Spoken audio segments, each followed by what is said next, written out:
मस्जिद से तकरीबन 100 गज के फासले पर एक छोटा सा चौराहा था, जहां 2 छोटे रेस्टोरेंट थे, पान सिगरेट के केबिन भी थे और तमाम दुकानें भी खुली हुई थीं।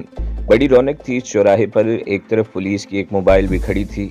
शहर में अगरचे दहशतगर्दी की वारदातें हो रही थीं, मगर यहाँ के लोग शायद इसलिए मुतमईन थे कि चौक पर पुलिस की मोबाइल खड़ी थी, इनके मुहाफिज मौजूद थे। मगर फायरिंग की आवाज़ सुनते ही चौक पर भगदड़ मच गई। लोग बदहवास होकर इधर उधर दौड़ने लगे, दुकानें धड़ाधड़ बंद होने लगी। 3-4 पुलिस वाले पान सिगरेट के केबिन के सामने खड़े सिगरेट के कश लगाते हुए धुआं उड़ा रहे थे। वो फायरिंग की आवाज़ सुनते ही मोबाइल की तरफ दौड़े। दूसरे ही लम्हे मोबाइल हरकत में आ गई। लोगों का ख्याल था कि ये फायरिंग की जगह जाकर दहशतगर्दों को गोलियों से भून डालेंगी, मगर पुलिस मोबाइल तेज़ रफ्तारी से मुखालिफ सिमत में दौड़ती हुई इस इलाके से निकल गई। अवाम के मुहाफिज इस तरह वहाँ से भागे थे जैसे जहन्नम की बलाएं इनका पीछा कर रही हों। 1 करोड़ की आबादी वाले इस शहर पर सुकूत तारी था। एक सनसनीखेज सन्नाटा था जिसने शहर की फिजा को अपनी लपेट में ले रखा था। सड़कें वीरान और सुनसान और दरो दीवार सोगवार थे। रात को दहशतगर्दों की फायरिंग से 9 नमाजी शहीद और कई जख्मी हुए थे, और इससे अगले दिन एक और मस्जिद पर फायरिंग करके 3 नमाजियों को शहीद कर दिया गया था। और सितम ज़रीफ़ी तो ये थी कि इस मस्जिद से भी तकरीबन 100 गज के फासले पर पुलिस की एक मोबाइल मौजूद थी, जो फायरिंग की आवाज़ सुनते ही बड़ी तेज़ी से इस इलाके से निकल गई थी। और दहशतगर्द फायरिंग करते हुए बड़े इत्मीनान से मोटरसाइकिलों पर फरार हो गए थे। पुलिस किसी वारदात में मुजरिमों का सुराग नहीं लगा सकी थी, अलबत्ता बेगुनाहों को पकड़कर इन्हें तशद्दुद का निशाना बनाया जा रहा था। कानून के ये मुहाफिज अपनी झिल्लाहट मिटाने के लिए बेगुनाहों को पकड़कर इन पर दहशतगर्द होने का लेबल लगाकर अवाम के सामने पेश कर रहे थे, लेकिन अवाम इतने बेवकूफ़ नहीं थे। पुलिस के इस किस्म के एक ड्रामे की पोल इस वक्त खुल गई जब एक अखबार का रिपोर्टर पकड़े जाने वालों में से एक मुलजिम तक पहुंचने में कामयाब हो गया। सिर्फ 3 दिन पहले पुलिस के ज़राए ने यह सनसनीखेज इंकशाफ किया था कि पुलिस ने दहशतगर्दों और डाकू के गिरोह का मुकम्मल तौर पर खात्मा कर दिया है। टेलीविज़न और अखबारात के ज़रिए भी इसकी खूब तशहीर की गई थी कि पुलिस ने ज़बरदस्त मुकाबले के बाद इन दहशतगर्दों को गिरफ्तार करके इनके कब्ज़े से कसीर तादाद में असलहा, लाखों रुपए मालियत की ज़ेवरात, नकदी रकम, टीवी, VCR, मोटरसाइकिल और कारें बरामद कर ली थी। पुलिस ने यह भी दावा किया था कि इस गिरोह के सरगना ने कत्ल, डकैती और दहशतगर्दी की कई वारदातों का एतराफ़ किया है। लेकिन तीसरे रोज़ अखबारात में यह दिलचस्प खबर शाया हुई कि ये सब ड्रामा था। जिन लोगों को डाकू, कातिल और दहशतगर्दों की हैसियत से टीवी पर पेश किया गया था, वो चोरी और रहज़नी जैसी मुख्तलिफ वारदातों में पकड़े जाने के बाद अदालतों में सजा याफ्ता थे और पहले ही जेल में सजा भुगत रहे थे। और वो असला और दीगर साजो सामान भी माल खाने से निकाल कर टीवी कैमरे के सामने सजा दिया गया था। सब इंस्पेक्टर शुजात अली जब इस किस्म की बातें सुनता तो इसका असल नदामत से झुक जाता, लेकिन इसकी नीयत साफ थी। वो एक अहद करके और एक अज़म लेकर इस महकमे में आया था, और वो कानून की बालादस्ती कायम करने के लिए अपना किरदार अदा कर रहा था। कोई लालच, कोई तरगीब और कोई धमकी इसका रास्ता नहीं रोक सकी थी। वो अब तक किसी दबाव में नहीं आया था। इसने राय दिल नवाज जैसे शख्स को आईनी सलाखों के पीछे बंद कर दिया था और इसके खिलाफ बाकायदा पर्चा काट दिया था। राय दिल नवाज की गिरफ्तारी ने पुलिस की पूरी मशीनरी को हिलाकर रख दिया था। पुलिस के आला तरीन ऑफिसर्स थाने पहुंच गए थे। राय दिल नवाज की गिरफ्तारी की खबर अखबारात तक भी पहुंच चुकी थी। शुजात अली ने दिल नवाज की तरफ से पेश की जाने वाली नोटों की गड्डी और बगैर लाइसेंस की राइफल इनके सामने रख दी थी और बड़े ठोस अंदाज में इसे दहशतगर्दों का सरपरस्त करार दिया था। ये इतला चूँकि पुलिस के आला अफसरान से पहले अखबारी रिपोर्टर्स तक पहुंच चुकी थी और अखबारी रिपोर्टरों ने आला अफसरान पर सवालात की बौछार कर दी थी कि आइंदा भी ऐसी बड़ी मछलियों पर हाथ डाला जाएगा या ये सिलसिला यहीं ख़त्म हो जाएगा। राय दिल नवाज के बारे में अगर पहले से मालूमात हासिल थी तो अब तक क्यों छोड़ा गया था?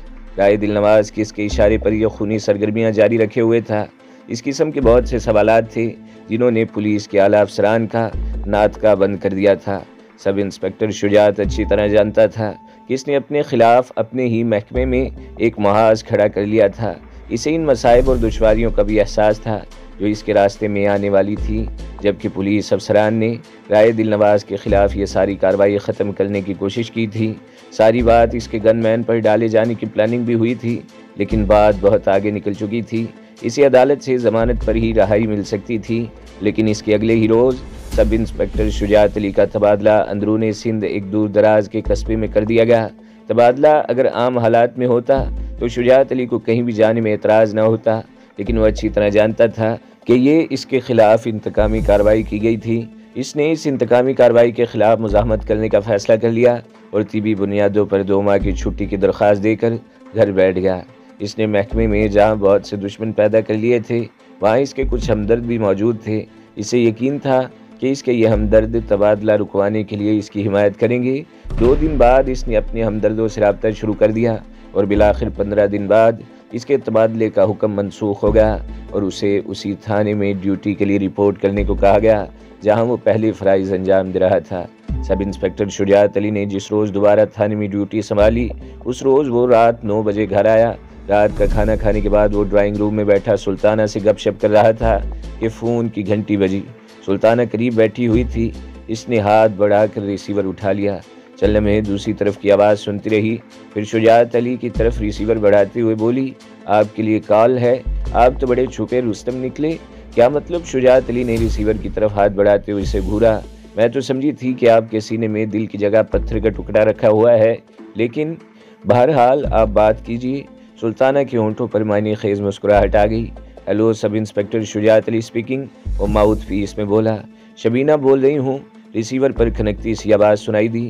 بہت اچھے جا رہے ہو، تم نے ایک ایسے شخص پر ہاتھ ڈالا ہے جس کی طرف کوئی دوسرا پولیس آفیسر انگلی اٹھانے کی جرات بھی نہیں کر سکتا۔ ایک دن تمہارا بھی یہی حشر ہوگا۔ شجاعت علی نے کہا، فون کیوں کیا ہے؟ تمہیں ایک ٹپ دینا چاہتی ہوں، شبینہ نے جواب دیا۔ اور پھر دوسری طرف سے جو کہا گیا، اسے سن کر شجاعت علی کی آنکھوں میں عجیب سی چمک ابھر آئی۔ اس نے ریسیور رکھ دیا اور مسکراتی ہوئی نگاہوں سے سلطانہ کی طرف دیکھنے لگا۔ سلطانہ کے ہونٹوں پر بھی مسکراہٹ آ گئی۔ کون تھی؟ سلطانہ نے مسکراتی ہوئی نظروں سے بھائی کی طرف دیکھا۔ جرائم پیشہ گروہ کی ایک رکن، شجاعت علی نے جواب دیا۔ ASI حامد حسن کے قتل میں یہ لڑکی بھی ملوث ہے۔ قاتلوں میں سے ایک کو میں نے متعلقہ علاقے کی پولیس کے حوالے کیا تھا اور یہی لڑکی پولیس والوں کو بے وقوف بنا کر حوالات میں بند ملزم کو زہریلا کیپسول دے گئی تھی، جسے کھا کر اس نے خودکشی کر لی تھی۔ اس لڑکی کا تعلق نوری خالد کے گروہ سے ہے۔ مجھے بڑی شدت سے اس کی تلاش ہے۔ آواز سے تو بڑی حسین لگتی ہے، سلطانہ نے کہا۔ ہاں، وہ واقعی بہت حسین ہے مگر بڑی خطرناک، شجاعت علی بولا۔ اگر وہ کسی جرائم پیشہ گروہ سے تعلق رکھتی ہے اور خود بھی کسی جرم میں ملوث ہے تو اس نے آپ کو فون کیوں کیا تھا؟ اسے تو پولیس سے دور ہی رہنا چاہیے، سلطانہ نے کہا۔ شبینہ نام کی یہ لڑکی 1-2 مرتبہ پہلے بھی فون کر چکی ہے اور ایک مرتبہ تو وہ میرے سامنے آ گئی تھی۔ اتفاق ہے کہ اس روز مجھے بروقت کوئی سواری نہیں مل سکی تھی، ورنہ یہ اس روز میری گرفت میں آ چکی ہوتی۔ اس وقت اس نے فون کیوں کیا تھا؟ سلطانہ نے الجھی ہوئی نگاہوں سے اس کی طرف دیکھا۔ ہیروئن کے ایک بہت بڑے اسمگلر کے بارے میں اطلاع دی تھی۔ اس کا خیال ہے کہ اگر میں آج رات چھاپہ ماروں تو پرنس نام کا یہ اسمگلر ہمارے ہاتھ آ سکتا ہے۔ کیا یہ اطلاع درست ہو سکتی ہے؟ آپ کے خلاف کوئی سازش تو نہیں؟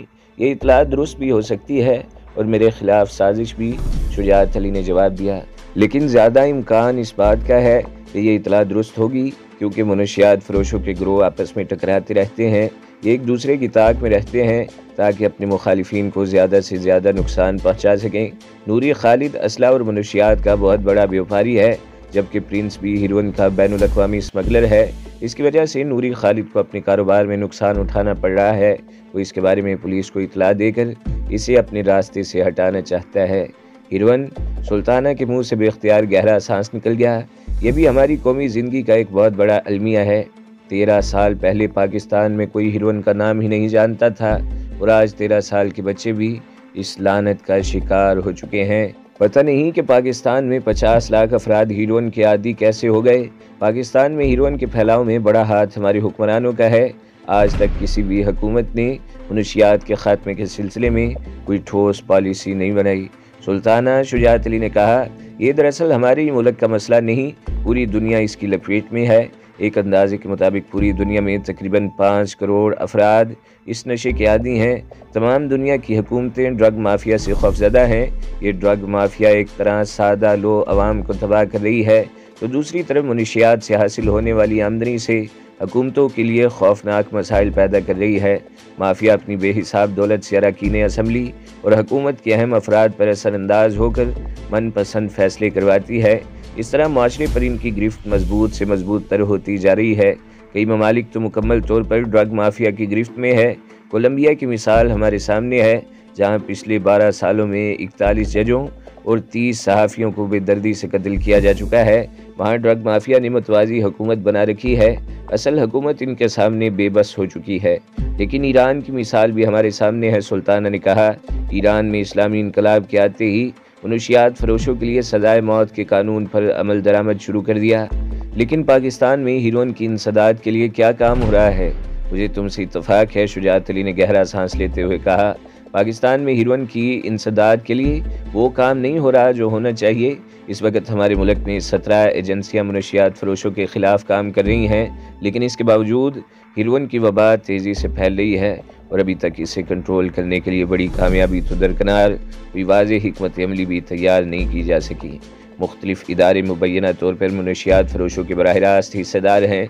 बाज़ अहलकार, अफसरान और बाज़ सियासतदान बराह रास्त इस कारोबार में मुलव्वस हैं। जब तक अफसरान, सियासतदानों और अहलकारों में ज़िम्मेदारी का एहसास पैदा नहीं होता, इस वक्त तक मनशियात के इस काले धंधे पर तो क्या, किसी भी जुर्म पर काबू नहीं पाया जा सकता। असला और मनशियात के इस घनाउने कारोबार में मुलव्वस अफराद दरअसल इंसानियत के दुश्मन और नाकाबिल मुआफ़ी हैं। लेकिन हमारा अलमिया ये है कि जब इस धंधे में मुलव्वस किसी शख्स को पकड़ा जाता है तो बाअसर लोग इसे छुड़ाने के लिए पुलिस पर दबाव डालना शुरू कर देते हैं।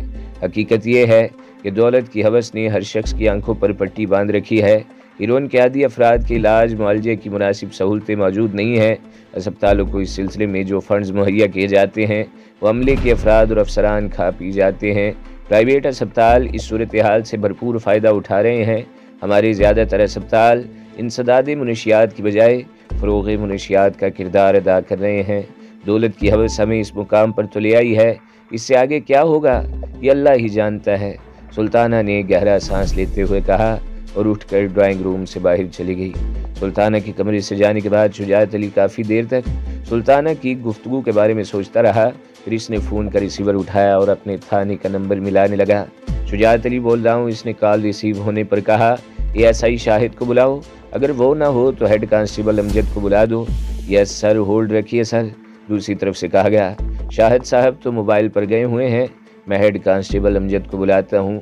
कुछ ही देर बाद टेलीफोन पर हेड कांस्टेबल अमजद की आवाज़ सुनाई दी। जी सर, अमजद बोल रहा हूँ। क्या कर रहे हो इस वक्त? शुजाअत ने पूछा। वही चित्रोल सर जी, हेड कांस्टेबल अमजद ने जवाब दिया। एक घरेलू मुलाजिम नकदी और जेवरात चुरा कर भाग गया था, हमने पकड़ लिया है। अभी इससे पूछ रहे हैं कि इसने नकदी और जेवरात का क्या किया और ये कि वो अब तक कितनी वारदातें कर चुका है। ये काम किसी और के सुपुर्द कर दो और तुम बंगाली पाड़े चले जाओ। कालिया बंगाली जहाँ कहीं भी हो, इसे लेकर थाने पहुँचो, मैं भी 1 घंटे में आ रहा हूँ। शुजाअत अली ने कहा, ठीक है साहब, मैं अभी रवाना हो जाता हूँ। हेड कांस्टेबल अमजद ने जवाब दिया। ठीक है, मैं आता हूँ, शुजाअत अली ने कहते हुए रिसीवर रख दिया। ठीक इसी लम्हे सुल्ताना चाय लेकर कमरे में दाखिल हुई। इसने एक कप भाई की तरफ बढ़ा दिया और दूसरा कप खुद लेकर दूसरे सोफे पर बैठ गई।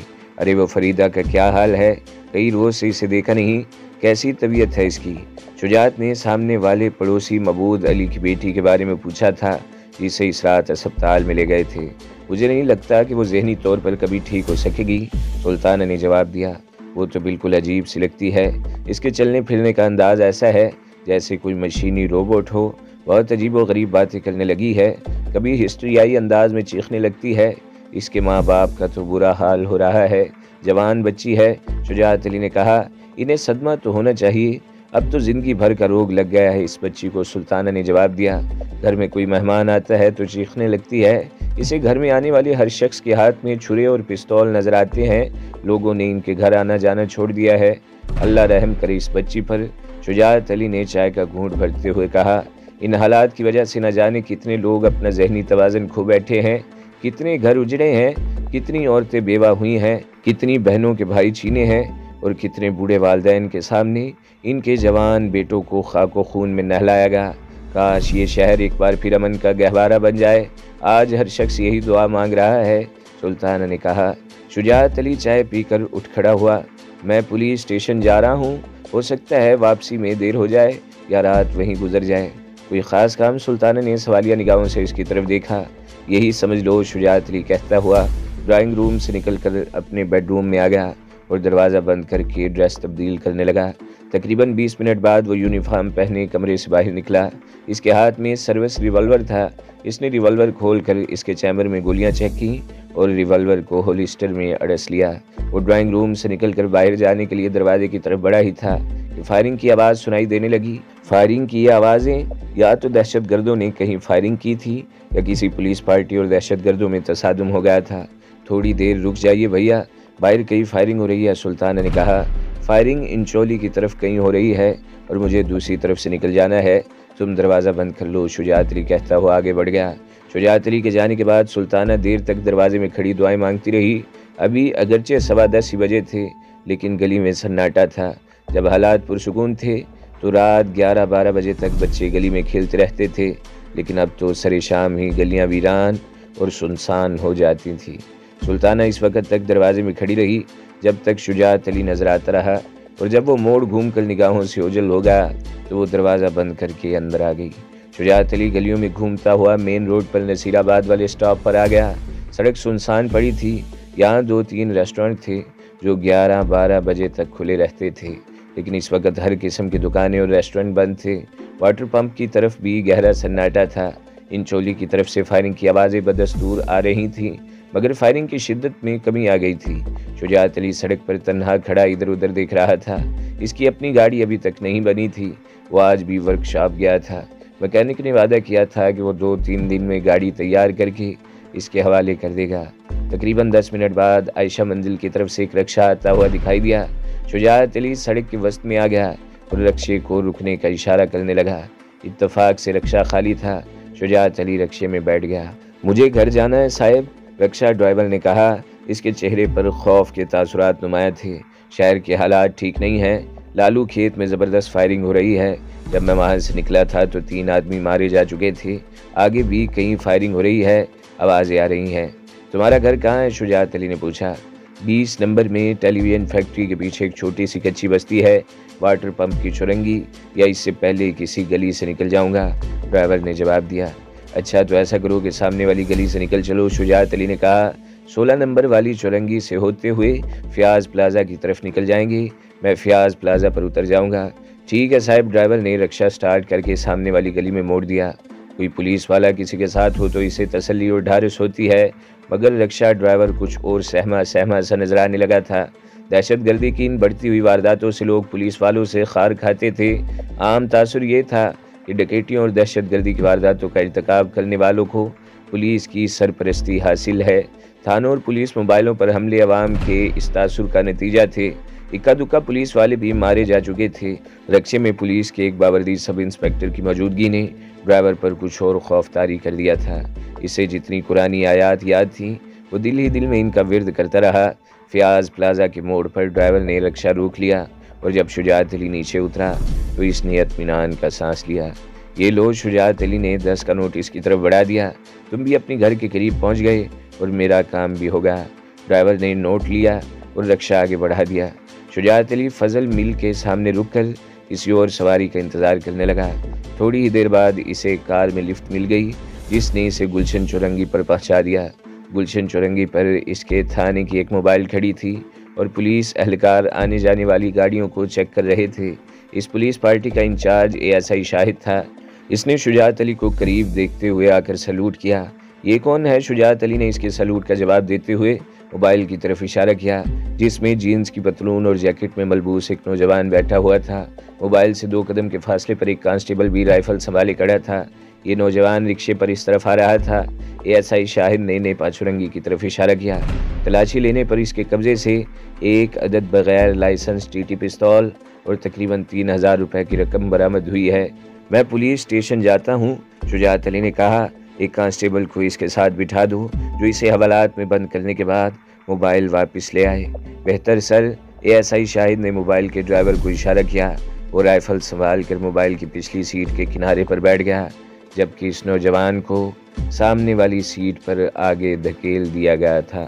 तो दोस्तों, अगली किस्त सुनने के लिए हमारे चैनल को ज़रूर सब्सक्राइब करें, वीडियो को लाइक करें और बेल के आइकन पर भी क्लिक कर दें ताकि हर जो आने वाली वीडियोज़ हैं वो आपको सबसे पहले मिलती रहें।